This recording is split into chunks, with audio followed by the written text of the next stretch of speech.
It has been raining for most of the morning, but now it seems like it's starting to clear up again. We have been expecting this day for weeks. Rainy season has finally come to Thailand. But unlike what most people seem to think, this doesn't mean that it rains for months in a row. Basically, it's just an occasional shower every day, maybe two, just to keep the plants green. The rains actually came just too early because we are leaving Asia in a couple of days. But before we do that, there is one more place that we wanted to visit. This video is sponsored by Private Internet Access, and we will tell you all about it later. And it is thanks to their support that we can visit beautiful places like this. We are in Harmony Naturist Resort in Phuket, Thailand. And in this video, we will show you around the resort and we will tell you everything that we learned from naturist traveling in Southeast Asia. We are Nick and Linz. For the last 5 years, we have been traveling to some of the most amazing naturist places on the planet. And now we embarked on an epic journey to experience naturism in every continent of the world. Subscribe and travel along with us. Right now, we are in Asia. Just for the record, there are quite some countries in Southeast Asia, but only 2 countries have naturist options, and that is Bali and Thailand, and we are focusing on those 2.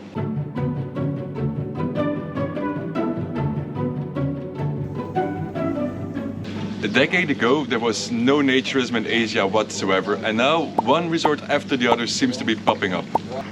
We don't think that this is a coincidence, because this area has some of the best conditions for naturists in the world, especially weather-wise. There is no winter here, there's only dry season and rainy season, and even in rainy season, even when it rains, you still get a very comfortable 30 degrees Celsius plus. Then there is the food. Thai cuisine is famous all over the world, and we found the food in Cambodia and Bali quite similar. Local people will probably disagree on this. We like Asian food, well, till a certain extent, but we loved walking around these street food markets and taste all these exotic dishes. We love just going into local restaurants and try the pad thais, the fried rice and the curries, and also the fresh seafood markets were just spectacular. But after 4 months here, we're not gonna deny that we crave Western food now and then. And that is the cool thing about traveling in Southeast Asia. You can find any sort of restaurant here. Thai restaurant, Western restaurant, Italian restaurant, vegetarian restaurant, you name it, it's all here. Talking about food, can I get a beer please? Of course you can. What would you like? A chang please. Okay. This is something I really don't like to admit as a Belgian, but Thai beer is actually quite good too. Another advantage about traveling in Southeast Asia is that most people speak at least basic English, especially in hospitality. Let's just give it a try. How is your English? Actually, it's getting a lot better. Yeah, okay, maybe that doesn't count because he's not Thai. But you'll have to trust us when we say that most of the Thai people do speak English. And even if we ended up in situations where nobody spoke English at all, people are so friendly and helpful here that most of the time they just run off to find somebody who can actually understand what we are asking. And maybe the most important aspect of it all is safety. Southeast Asia is a very safe place to be. Here we even let our door unlocked.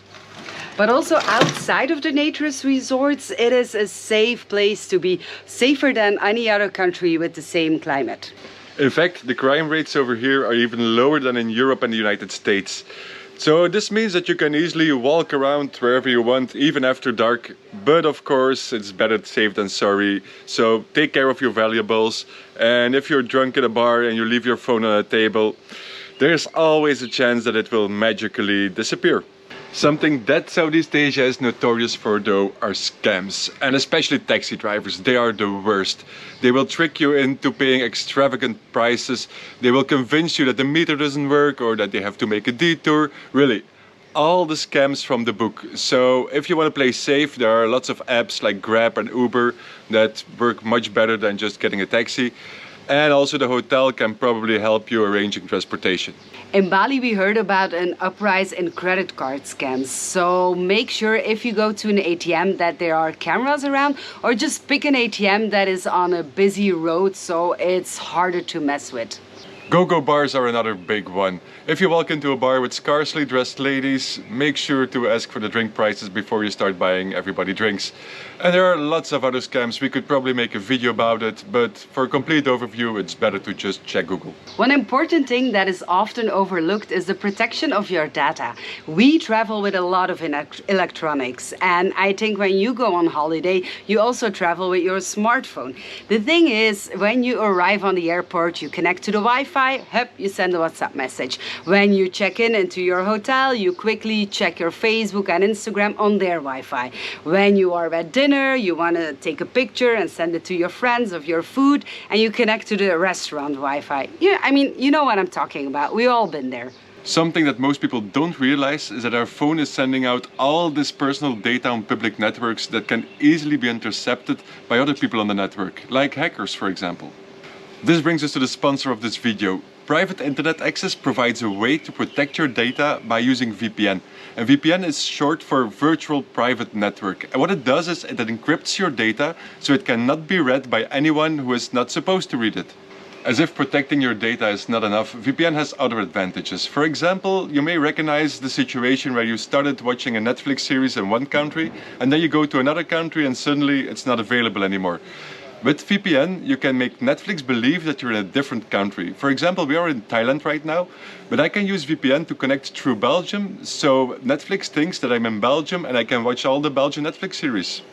We also use VPN when we are booking flights, because the same flight can have different prices in different countries. So by changing our country, we often get discounts of up to 20%. Talking about discounts, the friendly people at Private Internet Access gave us a special link that will give you 83% discount and 4 months for free. There's no need to screenshot this, we will put the link in the description. With more than 30 million downloads and an excellent score on Trustpilot, we can definitely recommend this service. So thank you Private Internet Access for sponsoring this video and for providing this discount for our viewers. And let's move on to the next point. This is the part where most of you probably been waiting for. How does naturism in Southeast Asia look like? Well, at this moment there are 7 resorts in Thailand and 3 resorts in Bali. But I'm gonna tell you, this scene might be completely different by the time you are watching this, because it goes so fast here. To give you an idea how a naturist resort looks like in this part of the world, we are actually in a very good example. I'm just gonna give you a quick tour. There is always a pool area, and in this climate that is absolutely necessary, even for Nick. Around the pool you often find a common area where people come together, socialize, have a drink, just be on holiday. You will always find a restaurant in the resorts, and in all the resorts that we visited on this trip, breakfast was always included. And here in Harmony Resort, they decided to not have lunch or like provide lunch or dinner anymore since COVID, because they believe that guests should contribute in the local community and the local restaurants. This is just a temporary measure though. The next season the restaurant here will be fully operational again. And if you really don't want to put on clothes, you can always ask the owners to order some food and they happily do that for you. The accommodations at Harmony Resort are bungalow style, and I think that's where the resorts differ from one another. Here you have the bungalow style, and you can compare it a little bit with the accommodations at Dragonfly, for example. Peace Blue Resort and Chan Resort are more the style of a boutique hotel, whereas Barefeet in Bangkok and Gecko Resort and Bali Natur in Bali are more guest house B&B style. And then there's Oriental Beach Village, where you can get a whole apartment or a villa. How about we do one last room tour in Asia?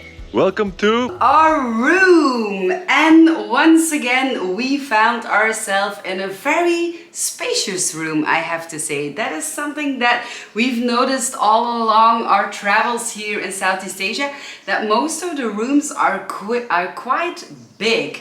Also, again, a quite big television. We also have a couch and a table, 2 chairs. Don't know why would anybody want to sit inside if you can sit outside, but anyway, if you want to, you can do it. We have a big fridge. That's also something that we noticed in our travels here, is that all the resorts have a really big fridge and it's always ice cold, which is good. We have this little kitchenette. You can't really prepare food, but you can wash your dishes if you have dishes. Obviously, we have a bathroom. It's just a regular bathroom with a shower, a toilet and a sink. And here is our bedroom. And I have to say, we slept like babies. My mom always keep telling me, Linz, as a baby, you were not a very good sleeper, but for some reason I keep telling that I slept like a baby. Anyway, we slept very good. The mattresses are so comfortable. And we can't deny that we are in Harmony Resort. I mean, good branding, right? When it comes to beaches, this is where Southeast Asia is still running a little bit behind of the rest of the world. There are no official naturist beaches in the whole continent. Except at Oriental Beach Village. Yeah, Oriental Beach Village is the only one that has a naturist beach, but that's because it's part of a resort. If you live in Asia and you want to explore naturism, it's probably interesting to know that quite a lot of countries have a naturist community. For example, Taiwan, Malaysia and India.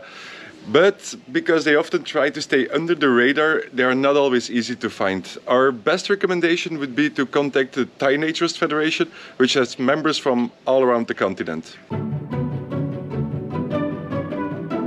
A night in one of the chalets here costs about $130 US, which is quite an average price for naturism in Southeast Asia. Every resort we stayed in, we paid somewhere between $75 and $150, which is of course including breakfast and the use of all the facilities. Your biggest cost will be getting here. Flights are not exactly cheap and the prices even increased after COVID. Right now, to travel to Southeast Asia from Europe or from the United States, you're looking at somewhere about $1,000 US for a return flight. Flights and accommodation will take the biggest bite out of your budget. But the advantage of Southeast Asia is that the cost of living is very low here. If you go to a street food stand and you order a dish, you can pay between $2 and $5. And even if you go to a restaurant, you will probably never pay more than $10 a dish. Thailand has a very cheap and reliable public transportation system, and even if you take taxis, I don't think you'll ever pay more than $30 an hour. In Bali, there's no public transportation and most visitors use private drivers. The prices of those depend a lot on where you go and how you can negotiate, but most of the time you will never pay more than $100 for a day. When we were here 5 years ago, the domestic flights were ridiculously cheap. We could get anywhere within Thailand for less than $10. But those days are gone and it's probably for the best. And the prices are still not extravagant. I think you can still get anywhere in Thailand for about $50.